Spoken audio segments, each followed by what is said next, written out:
I eat way too much chunky Marmite peanut butter, but that's not the point of today's video. Today's video we'll be looking at Ciryl Gane's pad work, how to hit pads like Ciryl Gane, little quirks and intricacies, analysing the training. So let's get started here. So first, basic combination that no one can practice too much, double jab backhand. So he's doing a few interesting things with this. So he's hitting that double jab, almost like two taps, a solid jab and then a second jab is almost just like a tap. If we go back here, double jab backhand. It's like two taps, tap, tap, bang. He brings that second jab almost like a 1 inch punch. What's very interesting about this is that it makes it hard to defend instead of that predictable rhythm of one, pump it back, two.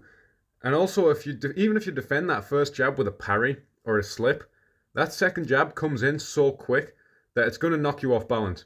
You're not going to be able to slip when that jab is literally coming back an inch and just popping back into your face, doing a 1 inch punch. Especially at heavyweight, 4-ounce gloves, you can mark up your face a lot, even with just like 1 inch punch jab. And then the right hand behind it, if we look again, it's interesting. It's following a different trajectory. It's kind of like arcing over and circling round. It's not the textbook piston out in right hand. A lot of people teach the textbook right hand, and I teach the textbook right hand where it comes directly out and back in. But most of the time when you watch high level fighters in boxing, in MMA, get the knockout with the right hand, it kind of chops down into the chin and goes across. It follows this trajectory where it hits across and it almost comes across into the opposite pocket. So your right hand is coming down and into your left pocket. That's quite an exaggerated way, but it follows this almost like circular trajectory where it's circling over to the other pocket. Now obviously it takes a little bit longer to get back and defend yourself from the left hook, but most of the time we see this chopping right hand. Pereira is a really good example of that chopping right hand. Trevor Whitman was talking about how powerful the chopping right hand is and showing videos with Justin Gaethje practicing that chopping right hand. So starting off with a double jab backhand, simple combination there. Here he's building up his combinations. This is a very interesting combination. He's going, let's look back again. He's going jab, cross, uppercut, hook, doubling up on the same side. Doubling up on the same side, even like this, he's not doing it full Dutch style, rotate the uppercut, rotate the hook. He's just tap, tap, but it makes it very difficult to defend. People can defend that alternating rhythm, 1, 2, left, 1, 2, left, right, left. Just sprinkling in that doubling up on the same side makes it very hard to defend. Even if it's not the most solid punch in the world. Like if you watch the first Weidman-Silva fight, he throws a right hand and then a little back fist, and that just disrupts Silva's defense, and then he gets clipped with the hook. But he hits a left hook, cross, hook, low kick, hook, low kick. We're going to see this a lot. We're going to see this a lot where he's practicing the low kick, getting his stance back, and then firing off immediately. Because this is something very big with kicking, especially if you're a fighter like Gane, kicking a lot. I say this whenever I'm teaching kicks. The kick isn't finished when it hits the target. The kick is finished when you're back in your stance, and you can either defend or throw more punches. So we see a lot of these kind of two-phase combinations where he'll land the kick, come back into his stance and fire off that punch immediately, because he's got to be ready for people trying to counter his kicks. This is a really interesting combination. Here, he goes back with a 1-2, up elbow, cross elbow, rolls, and starts hitting 3 straight punches. What's very interesting about this combination is that he's practicing his different ranges. He's also practicing coming from the back foot to the front foot. This is massively underrated in pad work. People in pad work can just stand on the spot, but especially if you're a movement fighter or a counter fighter, it's good to practice coming on the back foot and then taking the initiative.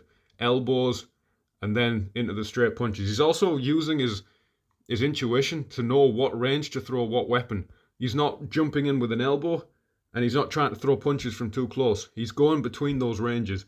A lot of people can hit pads and just hit it at one range, whereas really good fighters like Gane, they know how to like go between these ranges. Far out, far in, far out, close in, choosing the appropriate weapons. You know, if someone's got a body pad on and holds a body kick, and if you're too close, just knee the body pad.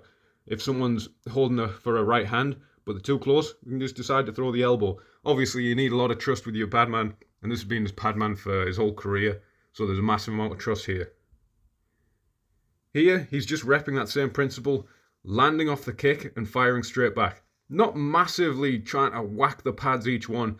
We see a lot of emphasis with Ciryl Gane's pad work is on his speed, because you've got to think he's a massive heavyweight. He knows he can hit hard. He's in forearms gloves. He doesn't have to absolutely swing the hardest he can on the pads. Here he goes body, head with that hook, mixing in those same side strikes. Even in a long blitzing combinations, just putting those two shots off the same side is always really good. He's not going full Dutch style rotation. Wham! Turn the shoulders back. Wham! Again. These are more just fast kind of pulsing punches into it. We saw him put a flying knee on it as well. We go back. We bump. A lot of times that left hook and that right flying knee are best mates because the left hook makes him duck, and obviously the right flying knee comes up the middle, hits him. One of the best kickboxers you can watch as watching this interplay between the left hook and the right flying knee is Akihiro Kaneko. Here he's practicing a combination landing with an elbow and then into a wedge throw. This is a very karate takedown. We don't see this that much in MMA, but it's a beautiful little takedown where you step across, wedge yourself across the body. If you can take the back leg out. But it's a very interesting combination. I'm struggling to think of many MMA examples of this. I think Lyoto Machida landed one on Gegard Mousasi. I nearly said Miyamoto Musashi. Gegard Mousasi in the UFC. Could have happened in their Bellator rematch. I don't know because nobody watched it. So let's start this again. Here he's working his southpaw. He's tripling up on the right hand to make an angle for his left hand. Each right-handed strike is corralling him into the left. Naturally, if you hit someone with your right, that moves him into the left. So he's tripling up on the right jab, right body hook, right uppercut, and then getting a deep angle across into a left hook, into the blind side. This is quite Usyk. You see this doing with Usyk a lot, using that right hand to corral people, and then as he gets across, he's kind of like a chopping left hook from in close, off the backhand. It's very interesting. Hitting into the blind side, and then he doubles up with a body shot. There again, there's that double jab where it's just that really quick rhythm double jab. Slightly different to what you'd expect, and he's putting his phases together. Something we saw in the Naoya Inoue video is he's building up, he's doing it slowly, building up the connection, visualizing it, getting the right timing. Obviously his coach is giving him some pointers as he's doing it. But it's important to do that sometimes. Just slowly go through. Even if you're the best in the world. Gane, best heavyweight in the world right now. Apart from Ngannou. But we don't know what he's doing. Naoya Inoue is one of the best boxers in the world. But they'll still slow it down. It's still important. You don't have to rush everything. Let's look again. So he's putting these combinations together. Interesting thing as well he's doing. As he's built up that combination. He's doing the same combination but just adding one strike at a time. Sometimes as a pad man, or if you're hitting pads and they call for that super long combination and you try and throw it, you spend too much time thinking about the combination and you're not really getting the quality in the strikes. But if you're just adding one strike at a time, it's a lot easier to remember. So see how he builds up his combination if we find the right spot. So see, he hit double jab right hand left hook, double jab right hand left hook, right uppercut. He's just adding one strike at a time. It's probably a more effective way if you're going to start a build up into long combinations, just building one strike each time. So it's not just some big task of memory. There he's putting that body hook, head hook in. It's actually a body hook uppercut. This is a classic Masato combination. 1-2, left body hook, left uppercut, into the right low kick. Classic Masato combination. I really like that. And here we're seeing something interesting. He's got his padman up against the wall. Maybe he's practicing finishing someone, but he's practicing hand traps. This is really underrated. Underrated to do in sparring, underrated to do in the pads. Look there, he pulls his right hand down to make space for that left hook. Really underrated. In kickboxing, go watch Nicky Holskid. He's a really good example. You can see Lomachenko use the hand trap absolutely loads. If someone's just gloving up, and sometimes it's easier in MMA gloves because you've got that free hand. Obviously, you don't want to poke someone in the eye, but it's a really good example of using that hand trap. A lot of people aren't used to the hand traps as well. So here he's practicing his southpaw a bit more. Back to orthodox. Circling round. There's some weird comic book effects on this clip. I don't know why. Hitting that body hook. He's not completely leveraging his body hook in. He's just keeping his elbow tight, but he doesn't have to swing too hard. He's heavyweight, forearms gloves, hitting body shots. It's going to do damage. He doesn't have to swing his massive weight into it. And also, the risks of body shot, I know because I've done it in fights. I've swung a body shot and got hit with the right hand. Luckily not being chinned and put to the floor.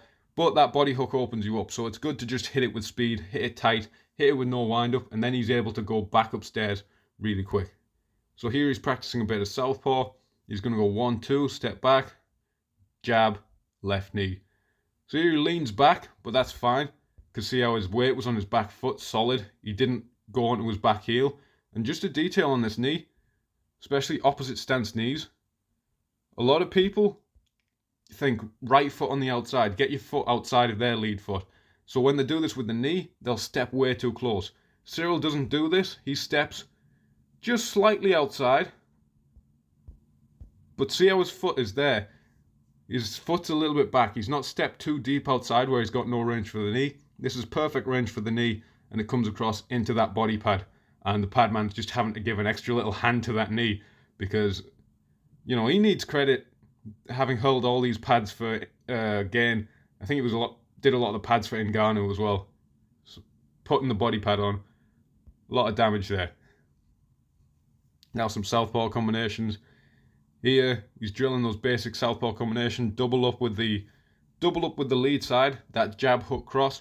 Those two first shots can angle you across, get that lead shoulder in line with their chin, setting you up for that left cross. So he's working there, getting those rhythm steps between it, flowing with a little spin. Here's a really nice combination you can use as southpaw. Jab, cross, to the body, right hook, and then left body kick, which knocks the pad off. What's really good about this combination is, especially as a southpaw, say you jab, it promotes them to jab back. As they jab back, you can simultaneously counter them. That cross hits the body as the head goes off the center line, just outside their jab. And then when that right hook comes, it's kind of coming into their blind side, under their shoulder, and then it corrals them into the kick. You know, it's really good for mixing up levels, making that angle to land the power body kick against the orthodox fighter. Same thing, you kind of put a sneaky little back fist in there, almost that one. You know, just touching with the lead hand, being unpredictable with it, and then launching that left hand, just mixing the timing. There's very, very slight changes in timing with how he puts his lead hand together. So he doesn't double jab on the normal rhythm. He doesn't jab hook on the normal rhythm, and he doesn't swing too much. You know, heavyweight doesn't have to swing that much to it. So a lot of things we can learn from that. A lot of hitting the two phases off the kicks. That's really good practice. If you watch a lot of Ciryl Gane, you know, I want to go back to here where he's really putting the flow together with it. See if I can find the right spot. I think it's this one. Yeah, it's here, where he's really flowing together with this kick, land, throw the combination. Kick, land, throw the combination. If you watch a lot of Ciryl Gane, this is a really good example of a kickboxer who does it at the top level. Well, he's into MMA now, but a really good example of a kickboxer who does it at the top level, because there's a few good things about that. One, you're practicing getting back into your stance. Even if you don't actually do that in a fight, you're practicing getting back into your stance, which can't be practiced enough. Another thing as well, you land those low kicks, you tend to knock people off balance or stand them still. Or if they go to check, they're stood still. So it's a perfect time to land and follow in again. And just another thing, just with Gane, we see a lot of emphasis on speed on his pad work. Speed and position, rather than trying to turn everything into every shot. Because he doesn't have to throw crazy hard. And a lot of the time it's just more efficient to practice with speed and good position. But he'll still slow it down when he needs to. So, you know, give me your comments who you think's going to win.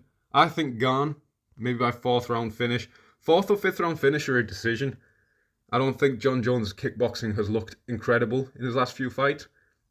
He's been out for a while, so I don't know what his timing on his wrestling is going to be like. Plus, he's having to wrestle someone much bigger than anyone who's fought in his career. I think Gane by 4th or 5th round finish or a decision, that kind of thing. I'm kind of leaning towards a decision now, actually, come to think of it, because Jones is really tough. But Jones has been out for a very long time. Rate, comment, subscribe, eat peanut butter, tell me what your favourite legume is, all that algorithmic stuff, and I'll see you next time.